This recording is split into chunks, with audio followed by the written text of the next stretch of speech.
तो कैसे हैं आप? चलिए, आज हम देखेंगे नेशनल का करंट अफेयर 18 मार्च का। ठीक, सबसे पहले हमने 2 दिन पहले एक न्यूज़ देखी थी मैत्री पाइपलाइन का। ठीक, इसका उद्घाटन होना था, तो 18 मार्च को होना था, तो उद्घाटन किया भारत के प्रधानमंत्री और बांग्लादेश की प्रधानमंत्री शेख हसीना ने मिलकर।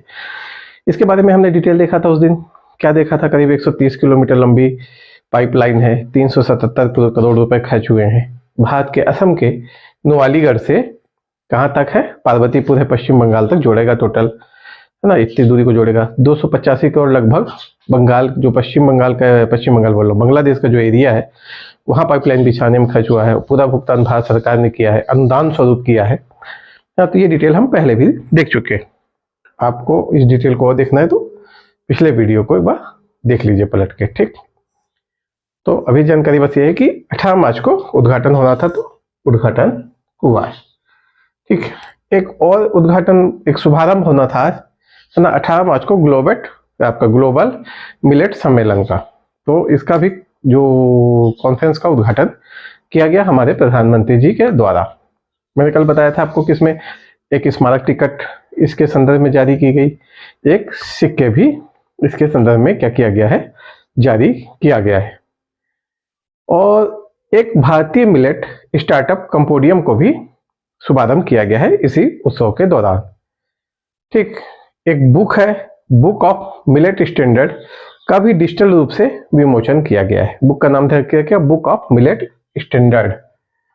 ठीक, book of millet standard online रूप से है ना, ये ऑनलाइन रूप से इसका विमोचन किया गया है। ठीक, इसी के दौरान ICAR ने, ठीक, मतलब भारतीय कृषि अनुसंधान परिषद ने भारतीय मिलेट अनुसंधान संस्थान को वैश्विक उत्कृष्टता केंद्र घोषित किया है। ठीक, ICAR ने किसे? ध्यान रखिएगा, ICAR ने, ठीक, भारतीय कृषि अनुसंधान परिषद ने भारतीय मिलेट अनुसंधान संस्थान को, भारतीय मिलेट अनुसंधान संस्थान को क्या किया, घोषित किया गया है? भारतीय अनुसंधान संस्थान को वैश्विक उत्कृष्टता केंद्र घोषित किया है। ठीक, इसी सम्मेलन में एक एग लाइफ 2023, ठीक, egg life 2023 the millet challenge, ठीक, क्या है? द मिलेट चैलेंज का भी प्रारंभ किया गया है। ठीक, इसके जो आयोजक है इस चैलेंज का, वह एपीडा है। एपीडा कौन है? कृषि और प्रसंस्कृत खाद्य उत्पाद निर्यात विकास प्राधिकरण। ठीक, तो इसका आयोजक कौन है? Egg life 2023 the millet challenge. ठीक, इसका भी प्रारंभ किया गया है, लेकिन इसका जो आयोजक है वो कौन रहेगा? एपीडा रहेगा। एपीडा क्या है? कृषि और प्रसंस्कृत खाद्य उत्पाद निर्यात विकास प्राधिकरण। ठीक, तो इसको ध्यान रखिएगा। इतनी चीज जो है आपका ग्लोबल मिलेट कॉन्फ्रेंस से संबंधित रहा। हर चीज जो मैंने अभी आपको बताया है अपने आप में एक इंपॉर्टेंट क्वेश्चन है ना, क्योंकि आपको पता है कि भारत सरकार के प्रस्ताव पे ही यूएन ने वर्ष 2023 को क्या किया है? मिलेट वर्ष घोषित किया है। ठीक, तो इसको ध्यान रखिएगा। अगला न्यूज है कि L20, ठीक, कार्य समूह की जो बैठक है यह आपकी होने वाली है 19 मार्च को। यह स्थापना बैठक रहेगी, कहाँ पे होगी? अमृतसर में। ठीक,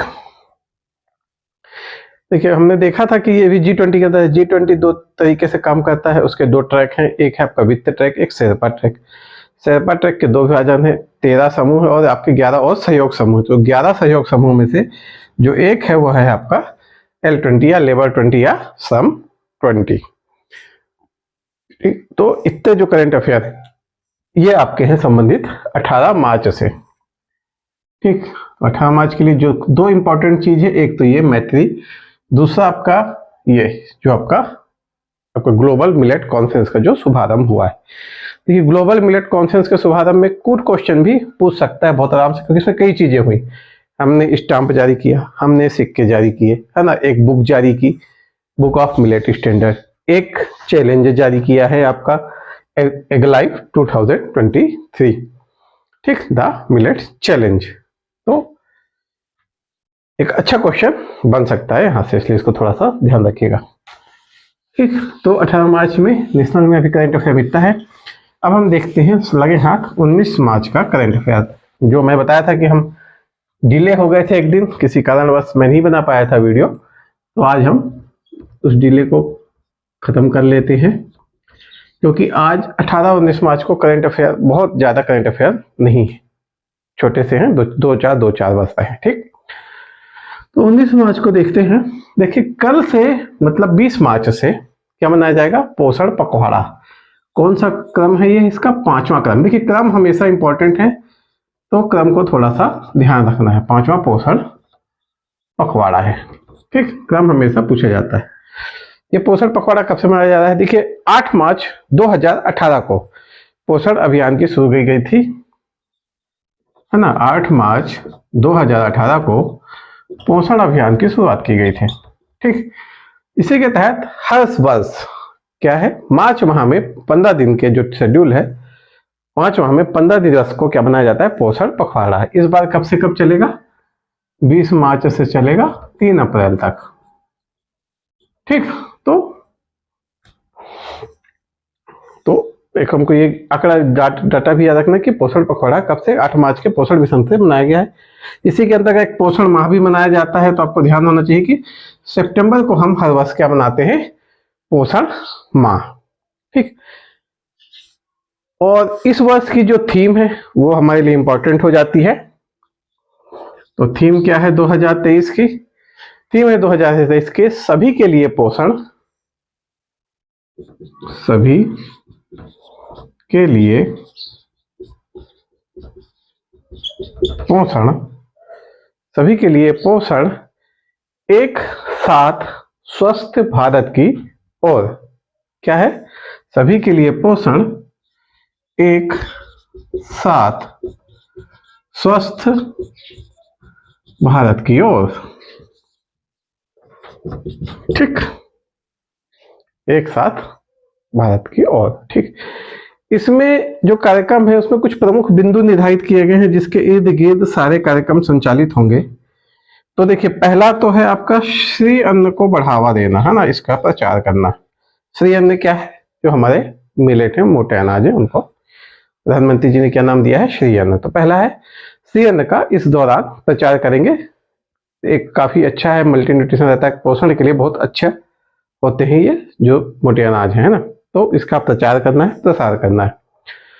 एक इसमें स्वस्थ बालक प्रतिस्पर्धा लगा की जाएगी, स्वस्थ बालक प्रतिस्पर्धा, ठीक। इसमें क्या है, मतलब कि आपका तो गांव गांव शहर शहर में जो अच्छे पोषण के हैं बालकों, उनकी पहचान की जाएगी और एक प्रतिस्पर्धा जनरेट की जाएगी गांव गांव में, ताकि लोग भी प्रोत्साहित होकर स्वास्थ्य की ओर ध्यान दे, पोषण की ओर ध्यान दे, ठीक।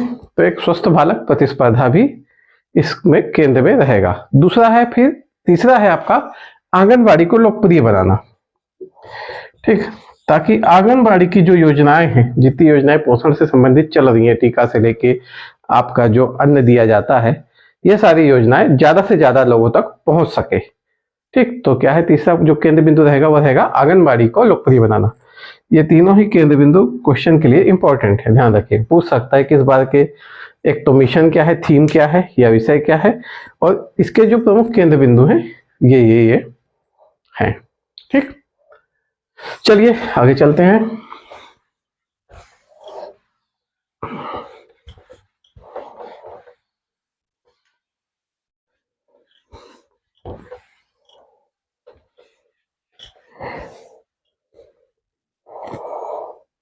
चलिए, एक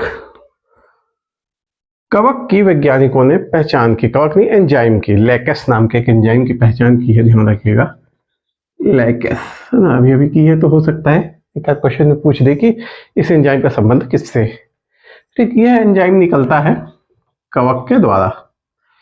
ये एंजाइम की खोज क्यों भी चर्चा में है, क्या है कि देखिए जल प्रदूषण एक बहुत बड़ी समस्या है। खास तौर से जहाँ कपड़ों का रंग रोजन किया जाता है वहाँ कई प्रकार के डाइज या रंजकों का प्रयोग होता है कपड़ों को रंगने के लिए, और फिर जो अवशिष्ट बचता है इसको क्या कर दिया जाता है, नदी में या तालाबों में क्या किया जाता है, पानी को निकाल दिया जाता है बाहर, और इसमें जो रंजक रहते हैं बहुत समय तक विघटित नहीं होते, पड़े रहते हैं और जल को क्या कर देते हैं, भारी मात्रा में प्रदूषित कर देते हैं। तो वैज्ञानिकों ने एक लेकस करके एंजाइम का पता लगाया है। ठीक, इस एंजाइम की खासियत क्या है, ये जो कपड़ों के रंजकों में या डाई में जो कण पाए जाते हैं उनको क्या कर देता है, विघटित कर देता है। ठीक, तो जो हम एक स्वस्थ पर्यावरण की ओर जो कदम बढ़ा रहे हैं उसके लिए काफी उपयोगी है। वैज्ञानिकों का यह मानना है कि इसका प्रयोग हम जल को क्या करना है, उपचारीकृत करने में कर सकते हैं, जो आपके ऐसे टेक्सटाइल कारखानों से अपशिष्ट के रूप में बाहर निकलते हैं। ठीक, ये क्या करते हैं, ये रेडॉक्स प्रक्रिया द्वारा क्या करते हैं, उन कणों का क्या कर देते हैं, अपघटन कर देते हैं, अपघटित कर देते हैं, या तो जो ऐसे पदार्थों में अपघटित कर देते हैं जो गैर हानिकारक है या कम हानिकारक है। ठीक, इसमें ध्यान रखिएगा, इनमें ना जो एंजाइम रहता है इनमें 4 तांबे के अणु पाए जाते हैं। ठीक, 4 तांबे के परमाणु होते हैं इनमें। ठीक, 2 ऑक्सीकरण अवस्था होती है इसकी, जो ये लेक्सेस एंजाइम है। ठीक, और अणुओं को क्या कर देते हैं, टोटल विखंडित कर देते हैं। तो अगर क्वेश्चन पूछेगा तो आपसे ये पूछ सकता है कि जो लेकस एंजाइम है इसका संबंध किससे है। इसको ध्यान रखिएगा, कपड़ों के रंजकों में जो रंजक होते हैं जो अवशिष्ट मतलब कि पानी को दूषित कर देते हैं उनके विघटन के लिए अभी इस पे प्रयोग चल रहा है ना। हो सकता है कि यह एक कारगर तरीका निकल के आ जाए बाहर, ताकि जो आपके ऐसे फैक्ट्री हैं वहां पानी को उपचारीकृत किया जा सके। चलिए अगला देखते हैं। अगला है आपका मनरेगा से संबंधित। देखिए मनरेगा में जो भी पेमेंट होता है इससे संबंधित है। अभी होता है मनरेगा में जो पेमेंट होता है उसकी जो विधि वो होती है मिक्स्ड मोड में। मिक्स्ड मोड में मतलब 2 पेमेंट सिस्टम है। ठीक, मिक्स्ड मोड इसमें क्या है, लगभग 2 पेमेंट सिस्टम है, लगभग दोनों 2 ही पेमेंट सिस्टम है। कौन कौन से हैं, एबी पीएस और ये आपका NACH NaCH। ठीक, एबीपीएस क्या है, एबीपीएस है आधार बेस पेमेंट सिस्टम, और NACH क्या है, NACH है नेशनल ऑटोमेटेड क्लियरिंग हाउस। इन 2 माध्यमों से मनरेगा का जो भी भुगतान है तो केंद्र सरकार करती है। तो जब से केंद्र सरकार आई है उसका मुख्य फोकस रहा है कि जितनी ज्यादा जो हितधारकों को जो राशि है वो सीधे उनके खातों में जा सके, ताकि बीच में जो गड़बड़ियां होती थी वह ना हो। ठीक, तो ये जो एबीपीएस प्रणाली है सरकार अभी इस पे जोर दे रही है।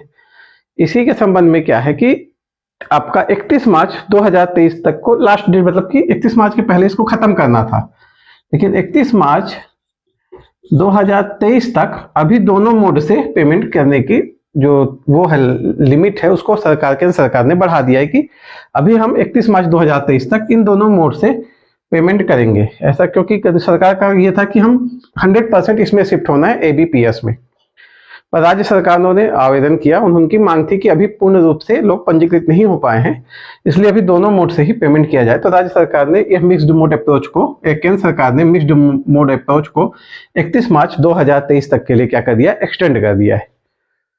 ठीक, तो ये तो न्यूज हो गई कि 31 मार्च 2023 तक बढ़ाया है। इसमें जो 2 जानने वाली चीज है एक तो एबीपीएस, दूसरा NACH।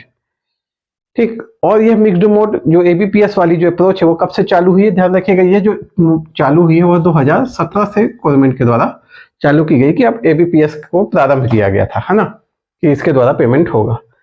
वर्तमान स्थिति ऐसा है कि लगभग 14.96 करोड़ मनरेगा पंजीकृत लोग हैं जिनको पेमेंट सरकार द्वारा किया जाता है, जिसमें से 95.4% की आधार सीडिंग हो चुकी है। आधार सीडिंग मतलब आधार उनका जोड़ा जा चुका है। ठीक, और 10.05 जो करोड़ लोग हैं इनको जो है ये एबीपीएस के माध्यम से पेमेंट किया जा रहा है। इसके लिए लोग पंजीकृत हैं एबीपीएस के लिए।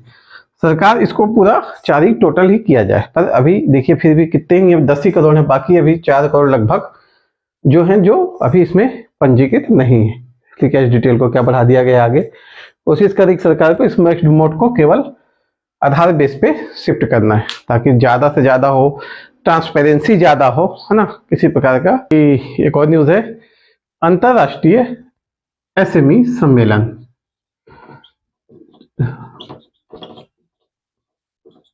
एसएमई सम्मेलन 2023, ठीक, यह तीसरा वार्षिक संस्करण है, ध्यान रखिएगा, 3rd वार्षिक संस्करण है, ठीक। 19 से 21 मार्च के बीच न्यू दिल्ली में इसका आयोजन होगा। 19 से 21 मार्च के बीच कहाँ होगा? न्यू दिल्ली में इसका आयोजन होगा। जो आयोजक हैं वह कौन कौन है? देखिए आयोजक कौन कौन है। एक है हमारा MSME जो मंत्रालय है, जो लघु मध्यम उद्योग के लिए जवाबदार है।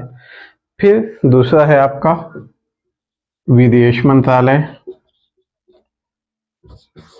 दूसरा कौन है? विदेश मंत्रालय। और भारत SME फोरम, तीसरा है भारत SME फोरम, ठीक। जैसा आपको पता है SME सेक्टर है। अच्छा, इसमें 2 स्टेट का नाम ध्यान रखना है। जो प्रमुख स्टेट है MP है, ठीक। जो मध्य प्रदेश है वो आपका प्रमुख भागीदारी राज्य है, प्रमुख भागीदार राज्य है। और जो आपका गुजरात है, ठीक, नहीं गुजरात नहीं, सॉरी, यूपी है, वह आपका सहयोगी राज्य है। यूपी सहयोगी है और MP आपका प्रमुख भागीदारी राज्य है, ठीक। इनमें किन, इस जो सम्मेलन का जो केंद्र विषय निर्धारित किया गया है वह है हरित ऊर्जा, विनिर्माण, सेवा और कृषि।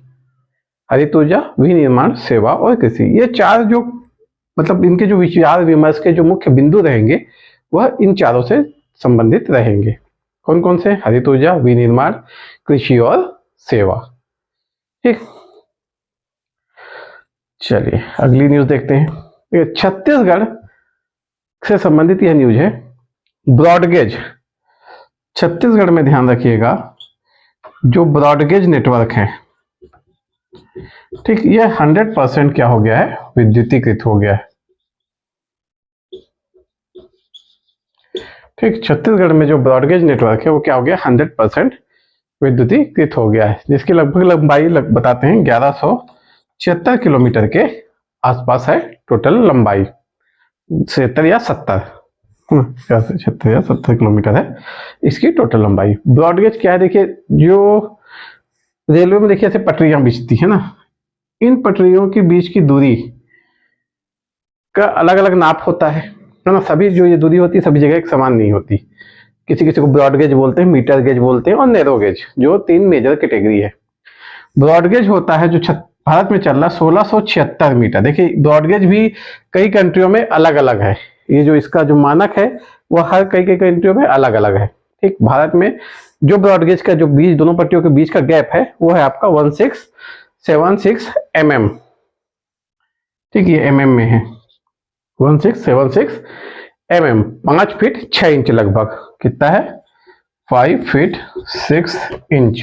जो मीटर आप गेज होगा वो कितना हो जाएगा आपका? 1000 mm हो जाएगा। नैरो गेज हो जाएंगे और 600-700 mm से नीचे वाले जो हैं वो आपके नैरो गेज में आ जाएंगे, ठीक। तो जो भारत में है, ध्यान रखिएगा, ये कैटेगरी है। कहीं कहीं दूसरे देशों में ये जो लेंथ है दूसरी भी मिलती है, ठीक। भारत के लिए आपको ध्यान रखना है ये, ठीक। तो गेज किसको क्या बोल रहे हैं? इन दोनों पट्टियों के बीच की दूरी को। तो आपके नेशनल करंट अफेयर में यहां तक की चीजें हैं आज के लिए, ठीक। चलिए आज आपका सेशन अब यहाँ पे समाप्त होता है। कल फिर मिलेंगे, आपको आपके साथ होंगे फिर नए वीडियो के साथ।